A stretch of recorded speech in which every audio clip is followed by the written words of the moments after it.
नमस्कार, न्यूज 18 बिहार झारखंड के digital platform को आप देख रहे हैं। मैं हूं शुभी मिश्रा आपके साथ और दुनिया की खबर में आपका स्वागत है। हर रोज हम अंतर्राष्ट्रीय खबर की जानकारी आप तक पहुंचाते हैं और खास तौर पर ईरान इजराइल की चर्चा इस वक्त पूरे विश्व भर में चरम स्तर पर हो रही थी। हालांकि अभी युद्ध से पहले शांति जरूर हो गई है, सीज फायर जरूर हो गया है, लेकिन जाहिर है इस युद्ध में जीत किसकी हुई, ये सवाल सबके मन में है। क्या ईरान जीता या इजराइल जीता? कौन अपने मंसूबों में कामयाब रहा? किसने कितना अटैक किया? कौन किस पर भारी पड़ा? ये सवाल सबके जहन में है। युद्ध तो हुआ, लेकिन जीत किसकी हुई है, ये एक बहुत बड़ा सवाल है। क्योंकि एक तरफ जहां आपने देखा भारत और पाकिस्तान के बीच जब युद्ध हुआ, ऑपरेशन सिंदूर हुआ, तो पाकिस्तान ने भी दावे किए और ये कहा कि हमारी जीत हुई है। लेकिन इन सब के बीच स्पष्ट तौर पर जब तस्वीरें सामने आई तो भारत की जीत नजर आई। लेकिन इन सब के बीच अभी ईरान इजराइल की भी जब हम चर्चा करते हैं तो ईरान और इजराइल दोनों ही अपने अपने दावे कर रहा है कि जीत हमारी हुई है, हम ज्यादा सशक्त हैं, हम ज्यादा मजबूत हैं। और इन्हीं सवालों का जवाब देने के लिए आज इस पॉडकास्ट में हमारे साथ जुड़ेंगे हमारे वरिष्ठ सहयोगी नीलेश जी, जिनसे हम बातचीत करेंगे और जानेंगे कि वास्तव में आखिर जीत किस देश की हुई है। नीलेश जी, हमारे दर्शकों को ये बताइए कि आखिर ईरान और इजराइल में भले ही अभी सीज फायर हो गया हो, लेकिन इससे पहले जब युद्ध की स्थिति थी, किसने कितना वार किया, किसने कितना पलटवार किया और जीत किसकी हुई है? जी, आप सही कह रही हैं शुभी। ये सवाल हर कोई पूछ रहा है कि आखिर ईरान और इजराइल युद्ध का विजेता कौन है। जब 12 जून को इजराइल ने ईरान पर अटैक किया था, उसके बाद अमेरिका की ओर से भी लगातार बमबारी हुई थी। उसके बाद पूरी दुनिया ने देखा किस तरह से ईरान और इजराइल ने एक दूसरे पर वार पलटवार किया। दोनों ओर से बैलिस्टिक मिसाइल दागी गई, हाइपरसोनिक मिसाइल से हमला किया गया और अब इस युद्ध के बहुत सारे दिन गुजर चुके हैं। अमेरिका के पहल पर सीज फायर भी हो चुका है और ईरान जो है वापस अपनी पटरी पर लौट रहा है, इजराइल में भी ज़िंदगी लौट रही है। और ये सवाल हर किसी के मन में है, कौन जीता इस युद्ध में आखिरकार। तो इसी के सवाल के जवाब में अब हमें जाना होगा ईरान की वर्तमान स्थिति को देखने के लिए। तो जो वर्तमान स्थिति है ईरान में, वो फिलहाल जो है शांति है। वहाँ पर ईरान के जो सुप्रीम कमांडर हैं, कहा गया था वो छिपे हुए हैं, वो भी सामने आ गए हैं। हाँ, अली खामनेई, वो भी सामने आ गए हैं। उन्हें कई सार्वजनिक कार्यक्रमों में भी देखा गया, वो जनता के बीच भी देखे गए और जैसे ही वो जनता के बीच पहुंचे, ईरान की जनता ने जोर शोर से नारे लगाए और एक बार फिर से ईरान में जो है आत्मविश्वास लौटता दिखा। और जहां तक दूसरी बात है परमाणु कार्यक्रम की, तो शुभी हम अपनी जनता को, अपने दर्शकों को बता दें कि कई सारी जो है सैटेलाइट तस्वीरें सामने आई है और कई सारी खुफिया रिपोर्ट भी सामने आई है, जिसमें यह साफ हो गया है कि ईरान ने अपना परमाणु कार्यक्रम एक बार फिर से शुरू कर दिया है। ये वही परमाणु कार्यक्रम है जिसको ख़त्म करने के लिए इजराइल ने और अमेरिका ने ईरान पर हमला किया था और किस तरह से नुकसान हुआ था। लेकिन जब ये साफ हो गया है कि ईरान ने फिर से अपना परमाणु कार्यक्रम शुरू कर दिया है, तो एक बार फिर से यही सवाल उठ रहा है कि अमेरिका का दावा कहाँ गया, इजराइल का वो दावा कहाँ गया कि ईरान का परमाणु कार्यक्रम खत्म हो गया है। जी सुबह वाकई, और दावे तो दोनों ही देश की तरफ से किए जा रहे हैं, लेकिन जो वर्तमान स्थिति है उसके आधार पर हम ये ज़रूर समझ सकते हैं कि आखिर जीत किसकी हुई है। कौन कितना बेहतर ढंग से वापस अपनी जीवन शैली में लौट रहा है, ये भी देखने वाली बात है। और साथ ही साथ ईरान और इजराइल की तरफ से जो विमानों से अटैक किया गया, किसके कितने विमान ध्वस्त हुए, कितने फाइटर जेट किसके ध्वस्त हुए, क्या ये भी एक आधार हो सकता है उनकी जीत तय करने के लिए? हाँ, आप सही कह रही हैं शुभी। जो संयुक्त राष्ट्र की रिपोर्ट सामने आई, जो ईरान और इजराइल के बीच जो युद्ध हुआ था, उसका संयुक्त राष्ट्र ने एक रिपोर्ट जारी की थी और उसमें ये सामने आया था कि इस युद्ध में करीब 1000 से ज़्यादा लोग मारे गए हैं और बहुत सारा नुकसान हुआ है। जो 1000 लोग मारे गए, उसमें से 800 से ज़्यादा लोग ईरान में मारे गए थे और ईरान के 8 से ज़्यादा परमाणु ठिकानों पर B-2 जो बॉम्बर है उसने हमला किया था और अमेरिका ने उससे तहस नहस करने का दावा किया था।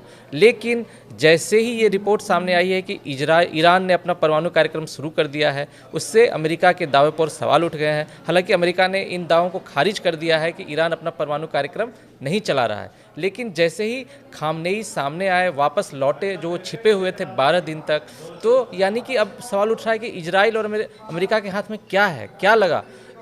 इस युद्ध का मकसद तो यही था कि उसका परमाणु कार्यक्रम खत्म करना, और साथ ही इजराइल ने यह भी कहा था कि वो अब अली खामनेई को भी खत्म कर देंगे। पूरी दुनिया ने देखा कि किस तरह से इजराइल ने चुन चुन कर ईरान के 11 से ज़्यादा परमाणु वैज्ञानिकों की हत्या कर दी, उसके कितने सारे टॉप कमांडर का जो है उनकी हत्या कर दी, किस तरह से मिसाइल से अटैक किया इजराइल ने।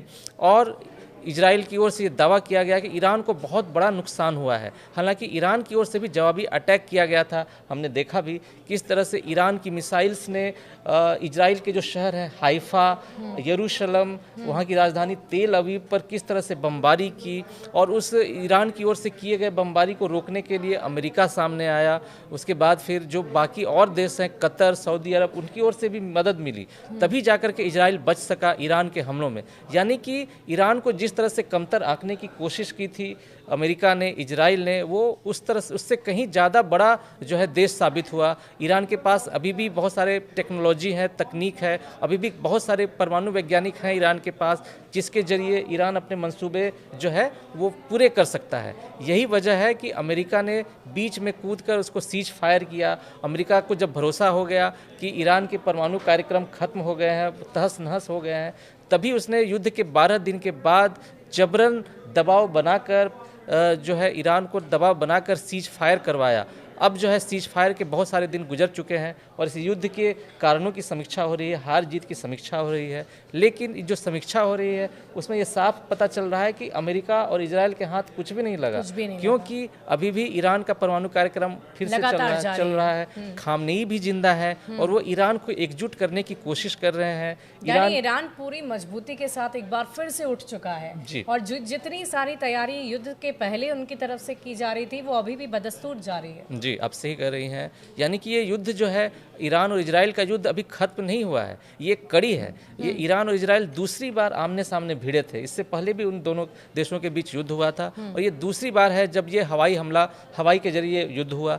और अभी फिलहाल सीज फायर है अमेरिका के दबाव में। तो ये युद्ध से पहले की शांति कही जा रही है, क्योंकि ईरान की ओर से एक बार फिर से ईरान को पता है कि उस पर कभी भी हमला हो सकता है। इसलिए ईरान भी जवाबी कार्रवाई करने के लिए पूरी तरह से तैयार हो रहा है और अमेरिका और इजराइल भी ईरान के हालात पर नज़र रखे हुए हैं। जो इजराइल के प्रधानमंत्री हैं बेंजामिन नेतन्याहू, अभी कुछ दिन पहले वो फिर से अमेरिका के राष्ट्रपति डोनाल्ड ट्रंप से मिलने गए थे। उन्होंने डोनाल्ड ट्रंप के प्रति आभार जताया, उनकी मदद के प्रति आभार जताया, क्योंकि अगर अमेरिका की ओर से इजराइल को मदद नहीं मिलती तो इजराइल का बचना बहुत ही मुश्किल था। ये तो पूरी दुनिया ने देखा कि किस तरह से अमेरिकी फाइटर जेट्स इजराइल कमजोर पड़ता जा रहा था, लगातार अटैक्स हो रहे थे और बहुत कुछ वहां पर नेस्तनाबूद हो चुका था। लोगों की जानें जा रही थी, एयरपोर्ट्स तबाह किए जा रहे थे, बहुत सारी नुकसान की तस्वीरें हमने देखी है। जी, आप सही कह रही हैं। और तभी तो अमेरिका सामने आया जब इजराइल कमजोर होने लगा तो अमेरिका मदद के लिए मदद के लिए सामने आया। लेकिन जैसे ही जो युद्ध हुआ था, आपको याद होगा शुभी, उसी समय अमेरिका के विदेश मंत्री सामने आए थे और उन्होंने साफ कहा था कि नहीं, वो इस युद्ध में अमेरिका शामिल नहीं है और ईरान अमेरिका के नागरिकों को और अमेरिका को निशाना ना बनाए, क्योंकि अमेरिका का इसमें कोई हाथ नहीं है। लेकिन जैसे जैसे युद्ध आगे बढ़ता गया, लोग भी अमेरिका में मारे गए थे। किसने मारा इसकी जानकारी अब तक नहीं मिल पाई है। अमेरिका ने ये कहा था कि हम कोशिश कर रहे हैं लोगों के बारे में जानकारी जुटाने की, लेकिन ऐसी कोई तस्वीर सामने आई नहीं। तो कुल मिलाकर हम ये कह सकते हैं कि ईरान इस वक्त मजबूत स्थिति में नजर आ रहा है और ये जो युद्ध पूरा हुआ उसमें ईरान की स्थिति अभी भी काफ़ी मजबूत है इजराइल के मुकाबले। जी, आप सही करिए शुभी।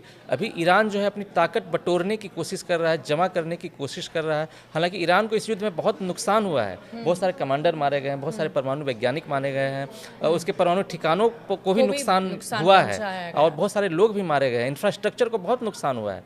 ये बात सच है, लेकिन इसके बावजूद ईरान जवाबी कार्रवाई करने की तैयारी कर रहा है। उसे पता है कि उस पर अभी भी युद्ध का खतरा टला नहीं है, इसलिए वो जवाबी कार्रवाई करने की तैयारी कर रहा है, अपने दोस्तों को इकट्ठा कर रहा है, अपने परमाणु वैज्ञानिकों को तैयार कर रहा है। सैटेलाइट तस्वीरों से साफ हो गया है कि उसके परमाणु ठिकानों पर हलचल तेज हो गई है। रूस की वही कोशिशें, वही कवायद जारी है। तो कुल मिलाकर हम ये कह सकते हैं कि ईरान की जो स्थिति है वो इजराइल के मुकाबले बेहतर है, मजबूत है और जाहिर है युद्ध तो भले ही शांत हो गया हो, सीज फायर ज़रूर हो गया हो, लेकिन कभी भी युद्ध की आहट फिर से सुनाई दे सकती है। इस पूरी खबर को लेकर आपकी क्या राय है? क्या आप भी सोचते हैं कि ईरान इजराइल से ज़्यादा मजबूत स्थिति में है? हमें कमेंट सेक्शन में लिखकर ज़रूर बताइएगा। शुक्रिया।